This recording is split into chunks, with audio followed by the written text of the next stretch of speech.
Price bond से मुतल्लिक कुछ सवालात हैं जो मुझसे बार बार पूछे जा रहे हैं, जिनमें से हैं कि इनको कब ख़रीदा जा सकता है और कौन कौन से बैंक इन्हें फ़रोख्त करते हैं। एक दफ़ा बॉन्ड ख़रीद लिया जाए और कुरानंदाज़ी के बाद क्या अगली कुरानंदाज़ी में वो शामिल होता है? मेरे वालिद ने कुछ प्राइस बॉन्ड परचेज़ किए थे।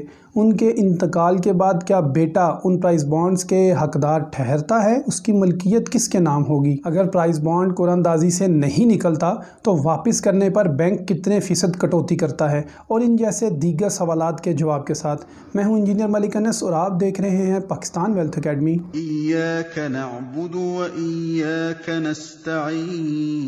अस्सलाम वालेकुम नाज़रीन, अगर आप ये वीडियो पहली बार देख रहे हैं तो मैं बताता चलूं कि पाकिस्तान वेल्थ अकेडमी के प्लेटफॉर्म से 3 टॉपिक्स पर वीडियो देखने को मिलेंगी, जिनमें से एक है वेल्थ क्रिएशन, दूसरी है वेल्थ मैनेजमेंट और तीसरी है वेल्थ सेविंग। और आज की वीडियो प्योरली वेल्थ सेविंग से रिलेटेड है। प्राइस बॉन्ड के मुतल्लिक तफसीली वीडियो, यानी ये प्राइस बॉन्ड क्या है, कहाँ से मिलते हैं, कैसे लगते हैं, अगर प्राइस बॉन्ड लग जाए तो उसका इनाम स्टेट बैंक ऑफ पाकिस्तान से कैसे क्लेम किया जाता है और कौन से फॉर्म फिल किए जाते हैं, और 25,000 के प्राइस बॉन्ड वापस करने की हतमी तारीख क्या है और उसका तरीकाकार क्या है। इन तीनों पर मेरी तफसीलन वीडियो मौजूद है, जिनका लिंक नीचे डिस्क्रिप्शन में मौजूद है, आप देखकर मालूमात हासिल कर सकते हैं।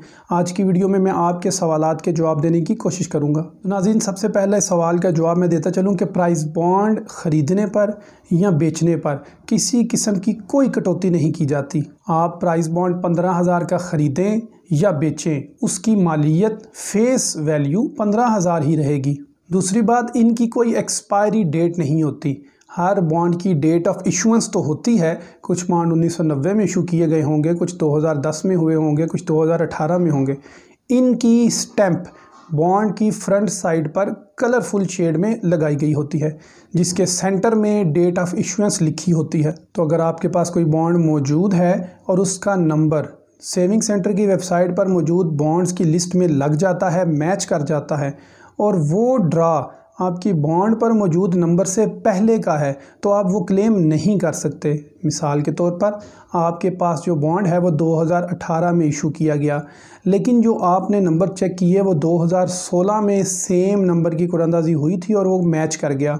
ऐसी सूरत में जब आप बैंक जाएंगे तो बैंक से आपको एक ही जवाब मिलेगा कि 2016 में तो ये बॉन्ड इशू ही नहीं हुआ था, इसलिए आप इसे क्लेम नहीं कर सकते। अलबत्ता अगर ये 2016 में इशू हुआ होता और 2017, 18, 19 या 2020 में इसका नंबर मैच कर जाए तो ऐसी सूरत में आप क्लेम कर सकते हैं। ज़्यादा से ज़्यादा 6 साल का दौरानिया आपके पास होता है, यानी आज 2014 के बाद जितने बॉन्ड लगे हैं वो क्लेम किए जा सकते हैं। अगर किसी शख्स ने ख़रीदा है और वो मुल्क से बाहर चला गया है और 6 साल के अंदर अंदर उसे पता लग गया कि मैंने ये बॉन्ड क्लेम करना है, मेरा बॉन्ड का नंबर मैच कर गया है, तो वो स्टेट बैंक ऑफ पाकिस्तान से जाकर क्लेम कर सकता है।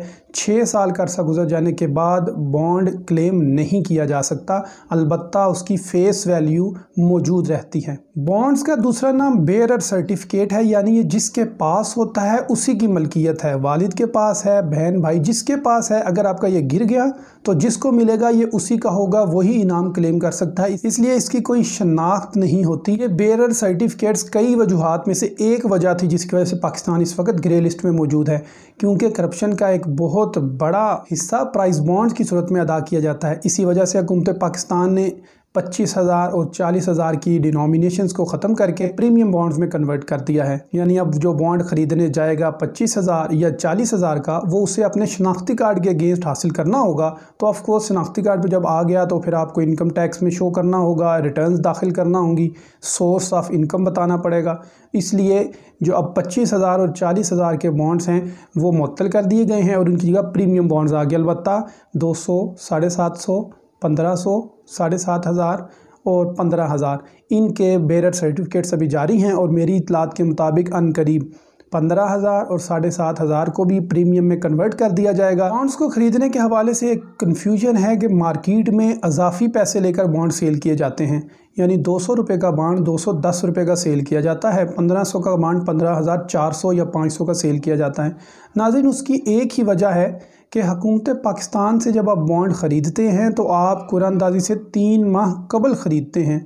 मिसाल 15 दिसंबर 2020 को 200 रुपये का बॉन्ड ड्रा हुआ, 16 दिसंबर से 30 दिसंबर तक आप किसी भी बैंक से, बिलखसूस सेविंग सेंटर से, कौमी बचत बैंक से 200 रुपये का प्राइस बॉन्ड 200 रुपये में ही ख़रीद सकते हैं। लेकिन अगर आप 1 जनवरी या 2 जनवरी को सेविंग सेंटर जाएंगे तो ऐसी सूरत में आपको 200 रुपये का प्राइस बॉन्ड नहीं मिलेगा। 1 जनवरी को 15,000 का ड्रॉ होगा। 1 जनवरी से 15 जनवरी तक आपको 15,000 रुपये के प्राइस बॉन्ड्स मिलेंगे। अब 200 रुपये का जो आपका प्राइस बॉन्ड 15 दिसंबर को ड्रॉ हुआ था, उसका अगला ड्रॉ 15 मार्च 2021 में होगा। अब जिन लोगों ने 16 दिसंबर को 20,000 रुपये के 100 बॉन्ड ख़रीदे हैं वो 2.5 महीना इंतज़ार करेंगे और 15 मार्च की कुरानंदाजी में शामिल होंगे। इसके मुतबादिल एक और सोच, एक नज़रिया मौजूद है कि मैं अपनी रकम को 2.5-3 महीने बांध के क्यों रखूं, क्यों ना मैं ओपन मार्केट में जाऊं, 15 दिसंबर की कुरानंदाजी से पहले 14 दिसंबर को मैं अपने बॉन्ड्स परचेज़ कर लूं। यानी अगर अभी 1 जनवरी 2021 को 15,000 की कुरानंदाजी हो रही है तो 15,000 के बॉन्ड 1 अक्टूबर से 15 अक्टूबर तक मिलना थे। जिन्होंने तो 15,000 के बॉन्ड ख़रीद लिए थे वो तो वेल एंड गुड, उनको पूरी रकम के ही मिले होंगे। लेकिन अब अगर कोई 1 जनवरी वाली कुरानंदाजी में हिस्सा लेना चाहता है तो वो ओपन मार्केट में जाएगा, सराफा बाज़ार में जाएगा। अब उसको 15,000 के ऊपर 400-500 डिपेंडिंग अपॉन योर मार्केट इजाफी रकम अदा करनी होगी, क्योंकि उस सराफा मर्चेंट ने आपके लिए 2.5 महीने पैसे अपने बांध के रखे, तो वो उसे अपना कमीशन समझकर इस्तेमाल करते हैं। इस तरह आपको ओपन मार्केट से इजाफी रकम के बॉन्ड्स मिलते हैं। तो ये एक किस्म का गुड कॉप बैड कॉप वाली सिचुएशन है कि आप इजाफी रकम देकर तो फ़ौरन प्राइस बॉन्ड कुरानंदाजी में शामिल हो सकते हैं। तो अगर आप इसका दूसरा वर्जन लें तो आप क्यों इजाफी रकम दें, आप 3 महीने इंतज़ार कर लें। तो मैं रिकमेंड ये करूँगा कि आप बैंक से ही परचेज़ करें, रोटेशनल बेसिस पर परचेज़ करते रहें, हर 15 दिन बाद जाके 1-1, 2-2 बॉन्ड ख़रीदते रहें। 3 महीने बाद ऐसा होगा कि आपके पास हर मालियत का 1-1 बॉन्ड आ जाएगा और आप हर कुरानंदाजी में शिरकत कर सकेंगे। अगला सवाल बड़ा पर्टिनेंट है कि पता कैसे चलेगा कि ये मेरा प्राइस बॉन्ड लग गया है। तो उसकी बड़ी आसान सी बात है कि 15 दिसंबर 2020 को 200 रुपये की कुरानंदाजी हुई। 16 दिसंबर को सेविंग सेंटर की वेबसाइट है savings.gov.pk, उस पर आप चेक करें, वहाँ पर वो ऑफिशियल लिस्ट अपलोड कर देते हैं।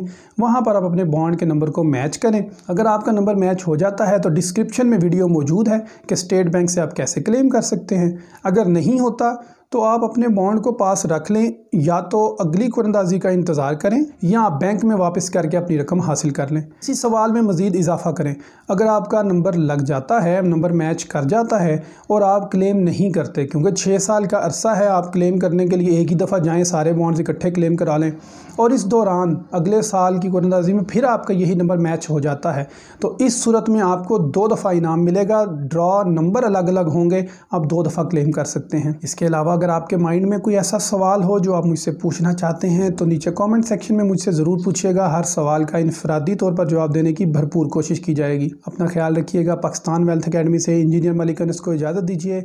अल्लाह हाफिज़। पाकिस्तान पाइंदाबाद।